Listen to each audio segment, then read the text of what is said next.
It's what I can do. My husband was very sick for a long time, and then he died. And he didn't pass away, he died.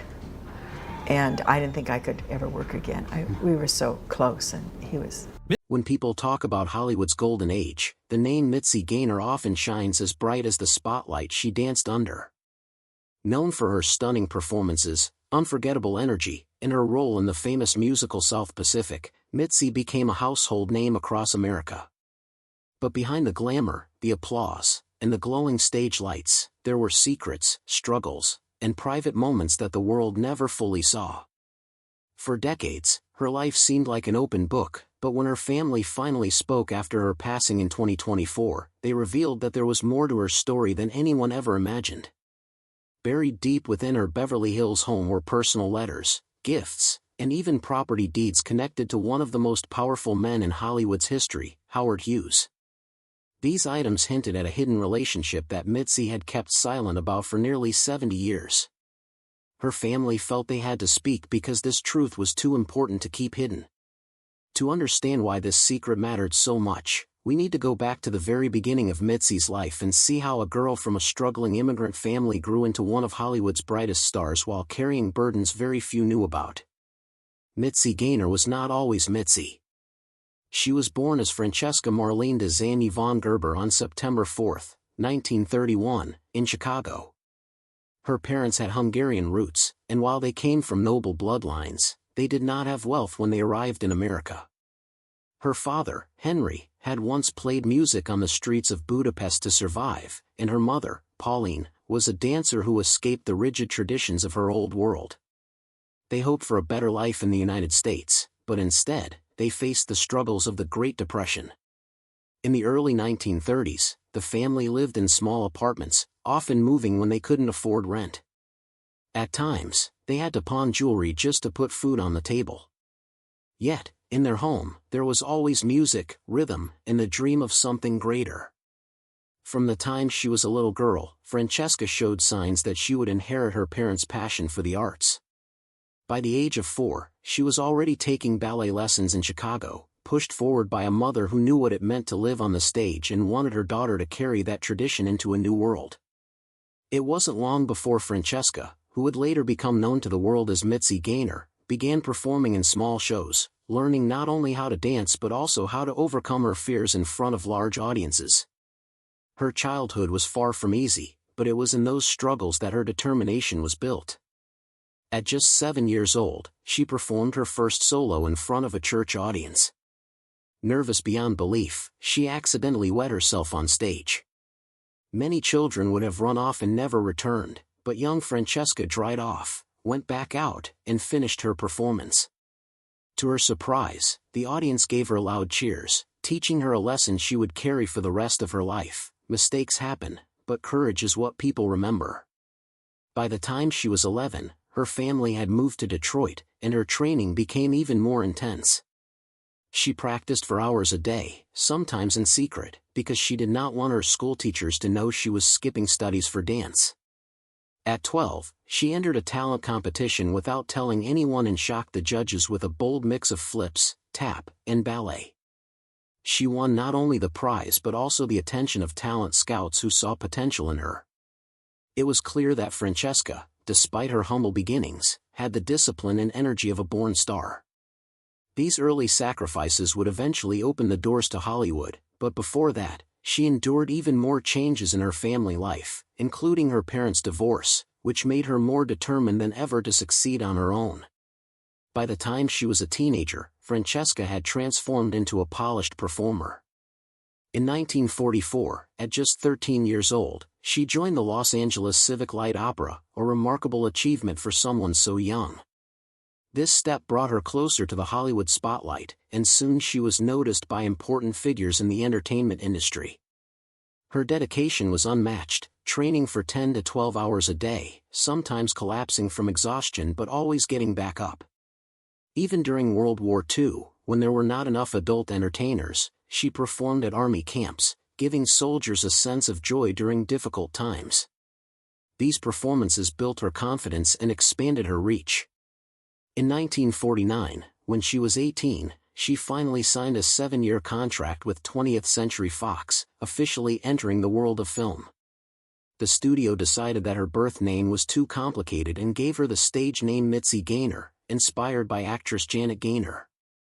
This moment marked the true beginning of her Hollywood career, setting her on a path filled with both incredible success and hidden challenges that would follow her for decades. Mitzi's rise in Hollywood was quick. In 1950, at just 19 years old, she starred in her first big movie, My Blue Heaven, alongside Betty Grable. Although Grable was already an established star, many critics noted that Mitzi's lively energy and charisma nearly stole the show.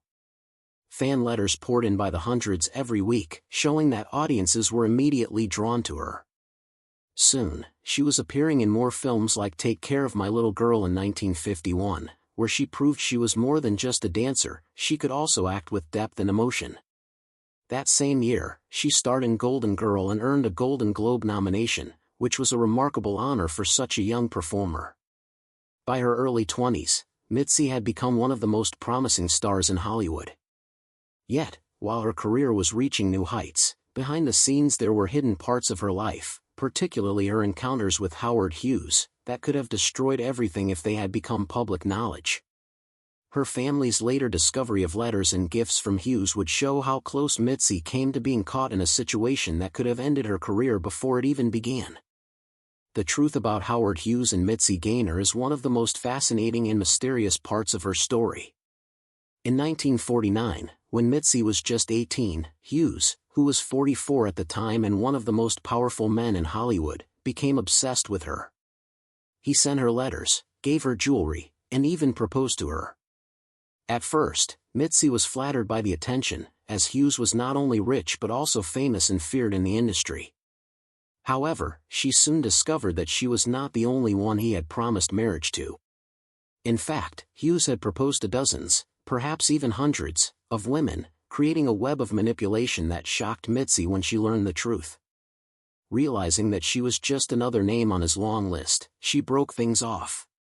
Later in life, she would joke about the situation, saying she was young and attractive but not foolish enough to marry a man like Hughes. Still, the relationship left behind evidence, gifts, jewelry, and personal letters, that her family would one day find after her death. This secret connection with Hughes could have ruined her reputation in the 1950s if it had been exposed, but instead, it remained hidden for decades until her family revealed it. While the Hughes chapter could have overshadowed her, Mitzi continued building her career with determination. Her most iconic role came in 1958, when she was cast as Nellie Forbush in the film version of South Pacific. Competing against famous stars like Doris Day and Elizabeth Taylor, Mitzi managed to win the role after a grueling audition. Unlike many actors of the time, she insisted on singing every line herself, rather than using a dubbed voice. One of the most famous scenes in the film, where she sang "I'm Gonna Wash That Man Right Out of My Hair," was filmed in real Hawaiian rain while she danced barefoot on hot sand, enduring burns and discomfort just to get the perfect shot. Her performance helped the movie become a massive success, grossing millions worldwide and leaving a cultural impact that lasted for generations. Though Mitzi later admitted she felt self-conscious about how she looked in the film, audiences adored her, and her decision to soften a line about racial prejudice in the script made her performance even more powerful during the civil rights era. South Pacific secured her place as one of Hollywood's leading ladies, proving she was not just a dancer but a true star. Beyond movies, Mitzi Gaynor became a star in Las Vegas, where she performed dazzling stage shows throughout the 1960s and 70s. With costumes designed by Bob Mackie and routines that combined comedy, dance, and theatrical spectacle, she drew huge crowds night after night. At the height of her career, she was earning $45,000 to $50,000 a week, more than many of the biggest stars of her era. Her shows often pushed boundaries, sometimes attracting criticism from conservative groups, but her fans loved her boldness. At the same time, she was also making yearly television specials that reached millions of viewers across America. Some of these shows dealt with serious social issues, such as women's rights and the struggles of housewives, while others embraced humor and pop culture references like the Apollo 11 moon landing. By balancing entertainment with real-world commentary, Mitzi managed to remain relevant across different generations, keeping her name alive in both Hollywood and mainstream culture. Her success on stage and television made her one of the most versatile performers of her time, someone who could sing, dance, act, and make people laugh, all while staying true to herself. Behind the scenes, Mitzi's personal life was just as eventful. In 1954, she married Jack Bean, a former talent agent who later became her manager. Their marriage lasted more than 50 years, a rarity in Hollywood, though it was not without challenges. Jack was known to be jealous at times, particularly of her male co-stars and dancers, and they even came close to divorce in the late 1960s. But despite the tension, they managed to make their partnership work, blending love with business in a way that fueled her career. They never had children, a choice that Mitzi later admitted was deliberate because she felt her demanding schedule would not have allowed her to raise a family. Instead, she and Jack built a life together, managing their finances carefully and creating a strong personal bond that endured until his death in 2006. After his passing, Mitzi often spoke about still feeling his presence in her life, keeping his wedding ring close and continuing to live in the Beverly Hills home they had shared since the 1960s. This devotion to Jack, even after his death, showed another side of Mitzi, the woman behind the spotlight who carried love and loyalty with her until the end. Mitzi Gaynor continued to perform well into her later years, proving that age was never a barrier to passion and talent. In the 1980s, she took her one-woman show on the road, delighting audiences across the country with her humor, charm, and high-energy routines.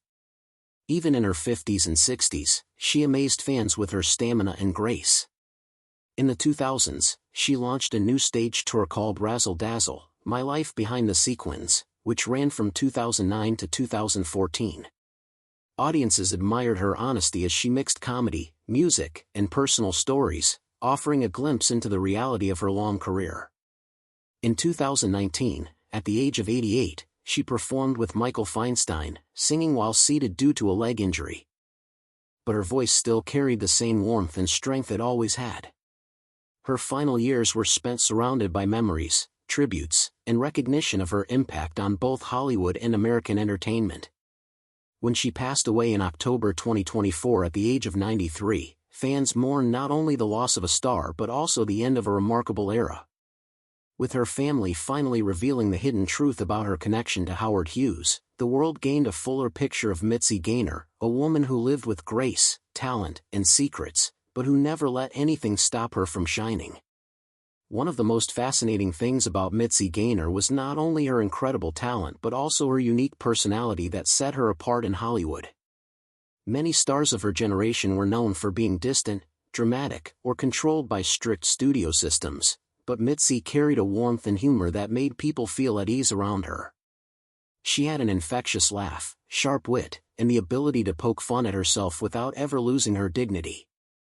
This sense of humor made her a favorite guest on television talk shows, where she often charmed hosts and audiences with funny behind-the-scenes stories of her career. Her stage presence was another important part of her personality. On stage, she could completely transform, becoming larger than life, glowing with energy, and drawing people in with her eyes and movements. Off-stage, however, she was approachable, down-to-earth, and surprisingly shy about her fame.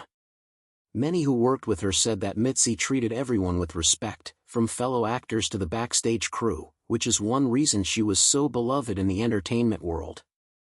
Unlike some stars who struggled with arrogance or fame going to their heads, Mitzi stayed grounded, often crediting her tough childhood for keeping her humble. As time went on, Mitzi Gaynor may not have been the lead actress in blockbuster films anymore, but she never truly stepped away from the spotlight. Her concerts and television specials earned her loyal fans who followed her work for decades, and she became a respected elder figure in the entertainment community.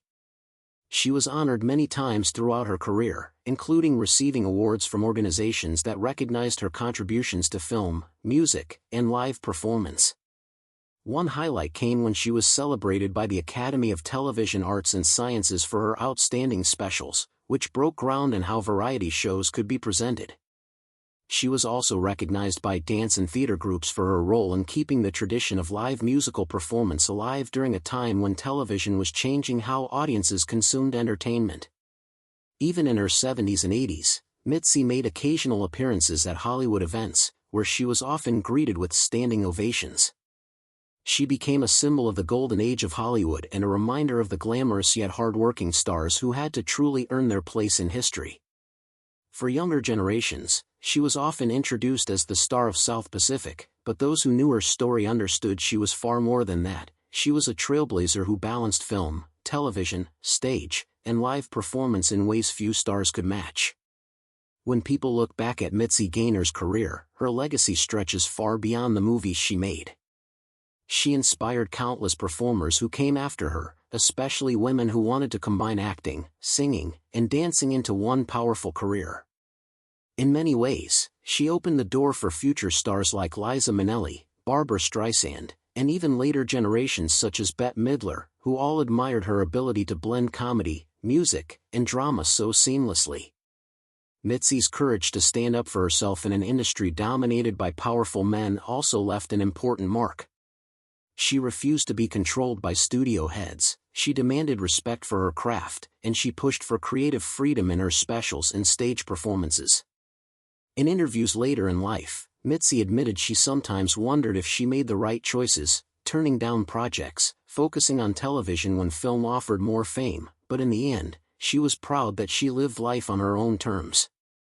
Today, her story is told not just as one of success, but also of resilience, independence, and grace under pressure.